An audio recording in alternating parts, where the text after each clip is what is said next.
नमस्कार दोस्तों, अगर आप north east postal circle GDS to MTS 2026 के गणित अनुभाग में पूरा अंक प्राप्त करना चाहते हैं तो ये क्लास आपके लिए अत्यंत महत्वपूर्ण है।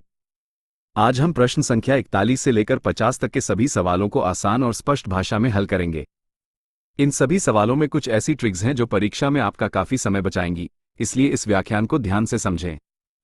प्रश्न संख्या 41 में कहा गया है कि एक आयताकार खेत की प्रत्येक भुजा को 50% घटा दिया जाता है, तो खेत के क्षेत्रफल में कितने प्रतिशत की कमी होगी? वर्ग भी एक विशेष प्रकार का आयत ही होता है। मान लेते हैं कि आयत की प्रत्येक भुजा 10 इकाई है। इसका प्रारंभिक क्षेत्रफल 10 × 10 यानी 100 होगा। 50% की कमी के बाद नई भुजा 5 हो जाएगी, तो नया क्षेत्रफल 5 × 5 यानी 25 होगा। क्षेत्रफल में कमी 100 - 25 = 75 हुई। चूंकि प्रारंभिक मान 100 था, इसलिए क्षेत्रफल 75% कम हो गया। अतः सही उत्तर है विकल्प डी, 75। प्रश्न संख्या 42 में हमें समीकरण 1200 का 90% जोड़ 2400 का 45% 3x = 720 से x का मान ज्ञात करना है। पहले चरण में 1200 का 90% निकालते हैं। 90 डिवीजन 100 मल्टीप्लिकेशन 1200 = 1080।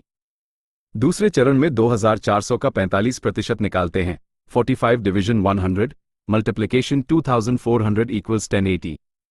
तीसरे चरण में समीकरण बनता है 1080 जोड़ 1080 3x = 720 यानी 2160 3x = 720। चौथे चरण में 3x = 2160 - 720 = 1440। पांचवें चरण में x = 1440 डिवीजन 3 = 480। इसलिए सही उत्तर है विकल्प बी, 480। प्रश्न संख्या 43 में एक दुकानदार अंकित मूल्य पर 20% की छूट देकर पुस्तक बेचने पर 20% का लाभ अर्जित करता है। हमसे क्रय मूल्य और अंकित मूल्य का अनुपात पूछा गया है। अंकित मूल्य पर 20% छूट का अर्थ है विक्रय मूल्य = 0.8 मल्टीप्लिकेशन अंकित मूल्य।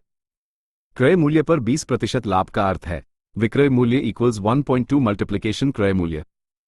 दोनों विक्रय मूल्य को बराबर रखने पर 1.2 मल्टीप्लिकेशन क्रय मूल्य = 0.8 मल्टीप्लिकेशन अंकित मूल्य। अनुपात निकालने पर क्रय मूल्य डिवीजन अंकित मूल्य = 0.8 डिवीजन 1.2 = 8 डिवीजन 12 = 2 डिवीजन 3। अतः क्रय मूल्य और अंकित मूल्य का अनुपात 2:3 है। सही उत्तर है विकल्प। प्रश्न संख्या 44 समय और कार्य से संबंधित है। राम किसी कार्य का 7 डिवीजन 10 भाग 15 दिनों में पूरा करता है, फिर शेष कार्य को श्याम की सहायता से 4 दिनों में पूरा करता है। राम और श्याम मिलकर संपूर्ण कार्य कितने दिनों में पूरा कर सकते हैं? शेष कार्य = 1 7 डिवीजन 10 = 3 डिवीजन 10। राम और श्याम मिलकर 3 डिवीजन 10 भाग कार्य 4 दिनों में करते हैं। संपूर्ण कार्य पूरा करने में लगा समय = 4 division 3 division 10 = 4 multiplication 10 division 3 = 40 division 3 दिन। अतः सही उत्तर है विकल्प सी, 40 डिवीजन 3 दिन।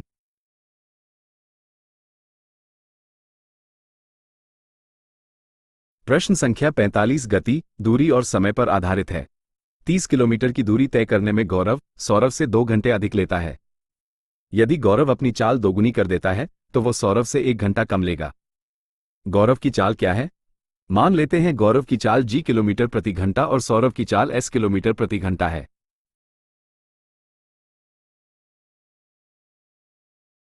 पहला समीकरण 30 डिवीजन g = 30 डिवीजन s जोड़ 2।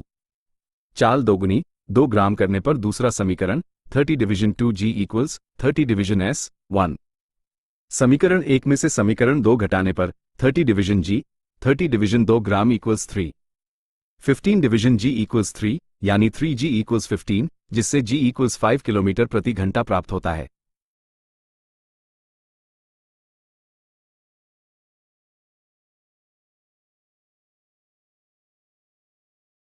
अतः गौरव की चाल 5 किलोमीटर प्रति घंटा है। सही उत्तर है विकल्प ए, 5 किलोमीटर डिवीजन HR।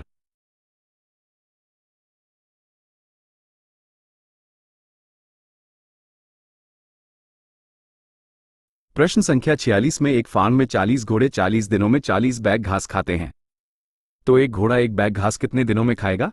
कार्य समय का सूत्र है multiplication D1 division W1 = multiplication D2 division W2।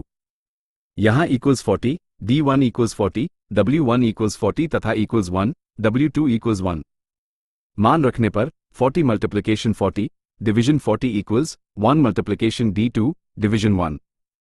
इसे हल करने पर D2 इक्वल्स 40 प्राप्त होता है, अर्थात एक घोड़ा एक बैग घास 40 दिनों में खाएगा। सही उत्तर है विकल्प डी 40 दिन।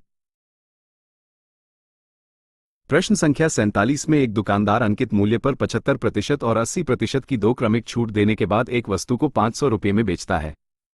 यदि उसने कोई छूट न दी होती तो उसे 100% का लाभ होता।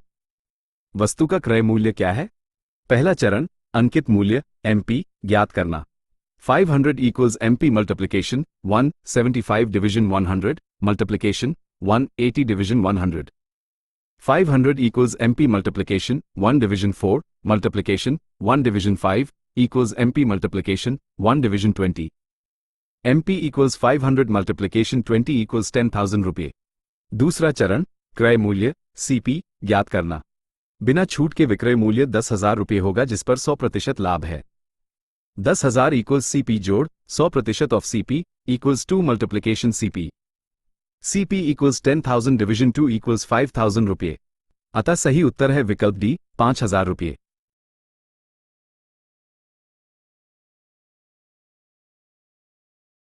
प्रश्न संख्या 48 में 3 वर्ष पूर्व पति, पत्नी और उनके बच्चे की औसत आयु 27 वर्ष थी तथा 5 वर्ष पूर्व पत्नी और बच्चे की औसत आयु 20 वर्ष थी। पति की वर्तमान आयु ज्ञात कीजिए। 3 वर्ष पूर्व तीनों की आयु का योग इक्वल्स 27 मल्टीप्लिकेशन 3 इक्वल्स 81 वर्ष। उनकी वर्तमान कुल आयु इक्वल्स 81 जोड़ 3 मल्टीप्लिकेशन 3 इक्वल्स 90 वर्ष। 5 वर्ष पूर्व पत्नी और बच्चे की आयु का योग इक्वल्स 20 मल्टीप्लिकेशन 2 इक्वल्स 40 वर्ष। उनकी वर्तमान कुल आयु इक्वल्स 40 जोड़ 2 मल्टीप्लिकेशन 5 इक्वल्स 50 वर्ष। पति की वर्तमान आयु इक्वल्स 90 माइनस 50 इक्वल्स 40 वर्ष। अतः सही उत्तर है विकल्प ए 40 वर्ष।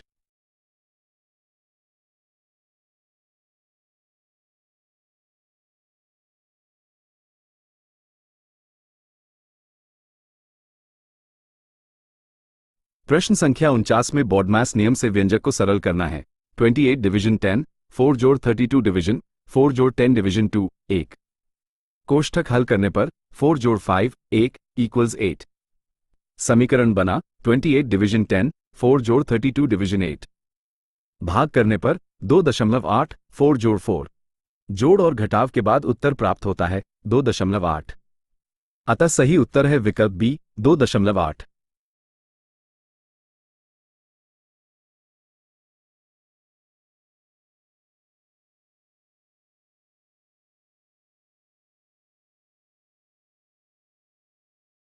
अंतिम प्रश्न संख्या 50 में समीकरण है x डिवीजन 100 का 920 multiplication 7.5 equals 2760। 920 multiplication 7.5 equals 6900। x division 100 multiplication 6900 equals 2760। 69x equals 2760। x equals 2760 division 69 equals 40। अतः सही उत्तर है विकल्प ए 40। ये था north east postal circle GDS to MTS 2026 प्रश्न पत्र के अंतिम भाग का संपूर्ण समाधान। इन सभी प्रश्नों का निरंतर अभ्यास करें। धन्यवाद।